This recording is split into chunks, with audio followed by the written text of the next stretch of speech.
म र मेरो दाई हामी 1 वर्षको फरकमा जन्मेका। दाई 52 साल साउनको भने म 53 साल पुसको।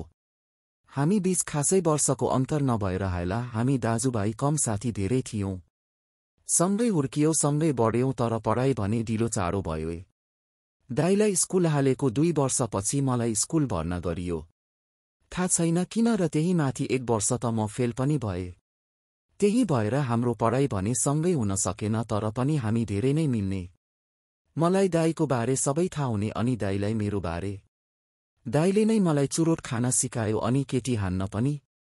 एकचोटि त दाजुभाइ मिलेर एउटै केटी चिकियो भने पछि हामी कति मिल्थ्यौ आफै अन्दाजा लगाउनु होला। दाई 11 क्लास पढ्दाको कुरा हो। म त्यति बेला 9 पढ्दै थिएँ। दाईको एउटा गिफ्ट बनेकी थिई। बिछट्टै राम्री। गोरी अलि होची होची। 0 फिगर। बुबु पनि ठिक्कको सानै नि होइन। ठुलो भन्दा त्यति नै। तर उमेरको हिसाबले थैरै ठुलै थियो कि हुनत पातलो भएर नि होला। ठ्याक्कै मोडेल जस्ती थिई।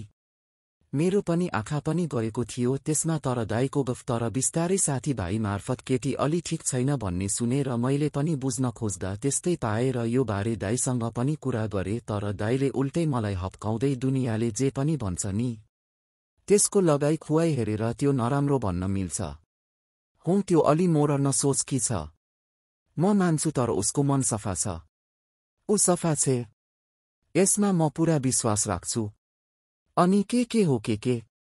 माया साया दुनियाँबारे लेक्चर दिन थाल्यो। मैले नि दाई बाउलाई सक्यो। यसलाई सम्झाएर सकिन्न बरु आफै धोका पाउँछ अनि बुझ्छ भनेर छोड्दे। उसैका साथीहरूले भने तर दाई मरिगए मानेको होइन। समय बित्दै गयो दाई 12 पढ्न थाले अनि मेरो सोचको पालो आयो। मङ्सिरको बेला थियो। घर परिवारले पनि यो कुरा थाहा पाए र यो पनि कि केटीको चाल चलन ठिक छैन।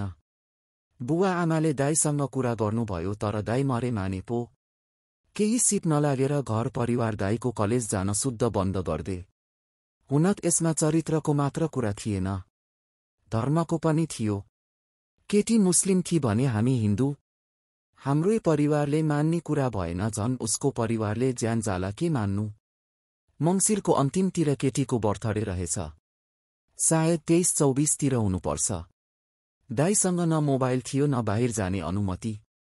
दुईटै बुवा आमाले खोज्नु भएको थियो। दाईले मलाई बोलाएर आज त्यसको बर्थडे तसँग पैसा भए एउटा सानो गिफ्ट किनेर दिन अनि मेरो बारेमा नि भन्दै होइ भन्यो। आखिर दाई नै थियो त्यही माथि साथी सरह। माया लाग्थ्यो मैले नाइ भन्न सकिन र गिफ्ट किने अनि बिहान मर्निङ वाकको बहाना पारेर घरबाट निस्केर दाई कलेज गए। उसलाई भेटेर सबै कुरा भने। उसले क्याफेमा जाम्न भनी र हामी क्याफेतिर लाग्यौं। हामी जुन क्याफे गएका थियौं त्यो नर्मल क्याफे थिएन। त्यसलाई लभ क्याफे भन्थे सबैले। जुन दाईको कलेज नजिकै थियो र त्यहाँ कोठा कोठा जस्तो बनेको थियो।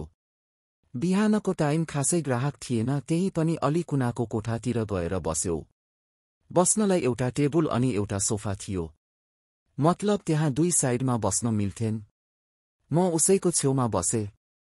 सोफा पनि सानो हामी नचाहेरै नजिक थियौं। मैले 2टा कफी मगाए अनि 2टा चुरोट। ऊ पनि चुरोट खान्थी। हामी चुरोट खाँदै एकछिन सिरियस गफ गर्यौं दाईको बारेमा कुरा गर्यौं। त्यसपछि पढाइ हुँदै कुरो मेरो गफतिर मोडियो।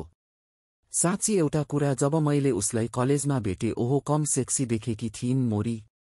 टाइट सर्टमा बुबु क्या मस्तले देखिएको अनि पेन्ट पनि टाइट। त्यसलाई त्यही चिक्दिम जस्तो भाथ्यो। मान्छे त्यसै त राम्री झन् हल्का मेकअप गरेकी ओहो सम्झिँदा अहिले लाडो उठ्यो मेरो त। अनि त्यसरी पहिल्यै बिग्रिएको मेरो मन झन् उसको नजिकै बस्दा त कुहिन लागिसकेको थियो। मनै हातसाथ समाउँछु र कुरा मिलाउन खोज्छु दिए ठिकै छ। नदिए नि दाईले थाहा पाउँदैन थाहा पाए मैले टेस्ट गरेको कस्ती केटी हौं भनेर भन्छु सोच्दै थिए तर सोचे जस्तो कहाँ सजिलो छ र। हिम्मत आइरहेको थिएन। म हिम्मत जुटाउन खोजिरहेथे उसले गफको कुरा निकालेपछि यताउता कुरा गर्दै उसको हात समाते। केटी शान्त छे त। अब मेरो हिम्मत बढ्यो। मैले त गफ छैन अहिलेसम्म गफ भएपछि के कसो गर्नुपर्छ थाहा छैन भन्दै गफ दिँदै थिए। ऊ सिकाउँदै थिई यसो गर्नी उसो गर्नी किस गर्नी के भन्दै मैले यसरी अलि मजाले सिकाउन बोलेर त बुझ्दिन भन्दै उसँग टाँसिँदै कुरा गर्दै थिए कि उसले फर्किएर मेरो अनुहारतिर हेरी। त्यो बेला ओहो नि उसको बुबुले मेरो जिउलाई यति मजाले धकालेको थिएन र दाइको गफलाई च्यान्स हान्ने। दाइले थाहा पाए के गर्छौ ओ बोली कायलले भन्नी दाइलाई चाहिँ मैले उत्तर दिए डर लाग्दैन दाइसँग। मैले भनिदिए भने ओठमा मिठो मुस्कान साथ उसले बोलेको वाक्यले मैले बुझिसकेको थिएँ तर पनि मैले नबुझे जसरी ल त भनिदिनु दाइलाई भनेर अलि पर सरे जस्तो के गरेको थिए। उसले त मलाई आफूतिर चिपिक्कै टाँसेर अङ्गालो हालेर किस कसरी गर्छ भनेको होइन यसरी भनेर पो। ओहो मेरो आँखामा विश्वास भएको थिएन। हामीले निकै बेर टङ्ग किस गर्यौं। म त बेकाबु हुन थालेको थिएँ। उसले यता त हुँदैन भनी। मैले उसलाई लिएर चिनेको दाइको होटलमा गए। दाइले रुम मिलाइदिनु भयो र हामी रुमभित्र छिर्यौं र मैले ढोका लगाउने बित्तिकै उतिर गएर फेरि टङ्ग किस गरे निकै बेर र धकालेर उसलाई बेडमा लडाइदिए र आफ्नो पेन्ट खोल्न थाले। ऊ पनि आफ्नो लुगा खोल्न थाली उसले पेन्ट सर्ट खोल्दासम्म त म पुरै नाङ्गिसकेको थिएँ। उसले मेरो लाडो देखेर उसले मिठो मुस्कान दिएर मेरो लाडो समाएर दाइको पनि यस्तै छ हो भनेर सोधी। मोराले त अहिलेसम्म चिकेको नै रहेनछ। मैले थाहा छैन भने। उसले मेरो लाडो लोलीपोप जसरी चुस्न थाली। ओहो मान्छे त खेलाडी रहेछ नि। कस्ती मज्जाले चुसी भनी नि। मेरो लाडो भरि उसको थुक लागेको थियो। च्वाप चोप आवाज म मेरो लाडो चुस्दै थिए अनि म उसको टाउको समातेर उसको कपाल मसार्दै थिएँ त कहिले जोसिएर उसको मुखभित्र मेरो पुरै लाडो छिराइदिन्थे।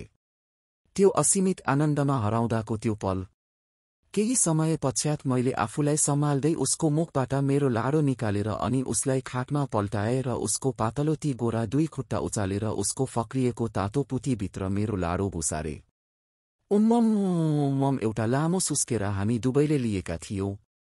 उसले मेरो टाउको समाउने खोजे जस्तो लागेर मैले आफ्नो टाउको अलि तल झुकाए र उसले आफ्नो माथि बढाएको दुई हातले मेरो गाला समाती र आफ्नो टाउको नि थोरै माथि गरेर मेरो ओठ चुमी। म उसको ओठ चुस्दै बिस्तारै उसको पुती चिक्दै थिएँ।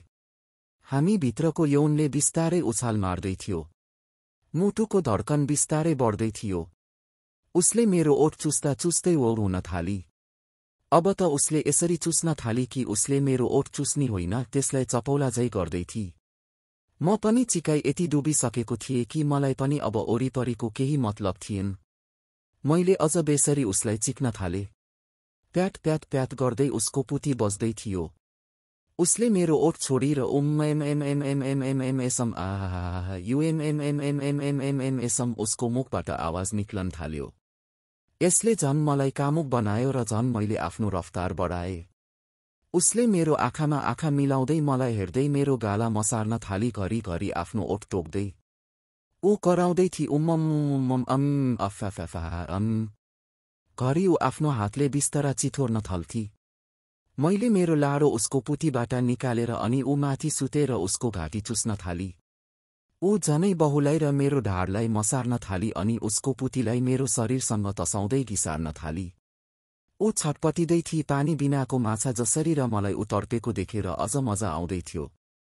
कहिले दायाँ त कहिले बायाँ म उसको घाँटी चुस्दै त कहिले टोक्दै थिई। ऊ मेरो ढाड मसार्दै मेरो जिउमा आफ्नो पुती घिसार्दै छटपटिँदै थिई। मानौ उसले मलाई आफ्नो लाडो पुतीमा हल्दिन अनुरोध गरेको होस्। केही बेर उसलाई तडपाएपछि मैले उसलाई घोप्टो बनाएर डौजी बनाएर उसलाई चिक्न थाले। उसको पुतीबाट पानी खोलासरी बग्न थालिसकेछ। मेरो जिउमा उसको पानी कति लतपतिएछ मैले थाहा नै पाइन। उसको रेशमी कपाल समाउँदै मैले उलाई मज्जाले चिक्न थाले। ऊ कराउन थाली। यता म कराउँदै थिएँ। अफ 3-4 मिनेटको यो चिकाइपछि मेरो लाडोले पनि पानी फाल्न थाल्यो। मैले हट्ट नपत्त आफ्नो लाडो उसको पुतीबाट झिकेर भुइँमा पानी झारिदिए। ऊ घोप्टो परेर बिना हलचल बिस्तरामा पल्टिरहेकी थिई। म पनि उसको माथि पल्टेर र केही बेर उसको घाँटीलाई चुसे। अनि फेरि उसलाई सुल्टो सुताएर उसको बुबु मसार्दै कहिले उसको घाँटी कहिले उसको ओठ चुम्न थाले। निकै बेर यसो गरेसी उसैले मलाई हटाउँदै ढिलो भयो अब निस्कनु पर्छ भनी केही गफगाफसँगै हामी बाहिर निस्कियौँ र ऊ आफ्नो बाटो लागि अनि म आफ्नो। मेरो दाइले उसलाई छोडेर अर्को बिहे गरिसक्नुभयो अहिले त। मैले पनि त्यो एकचोटि बाहेक उसलाई पछि चिकिन। अहिले त ऊ इन्डियातिर छे भन्ने सुनेको थिए। उतै बिहे गरेको। हुन पनि जति जे गरे नि उनीहरू एक हुन सक्ने अवस्थै थिएन, तर दाइको त्यो मायाले मेरो जीवनमा एउटा नयाँ याद बने छोडेर गयो।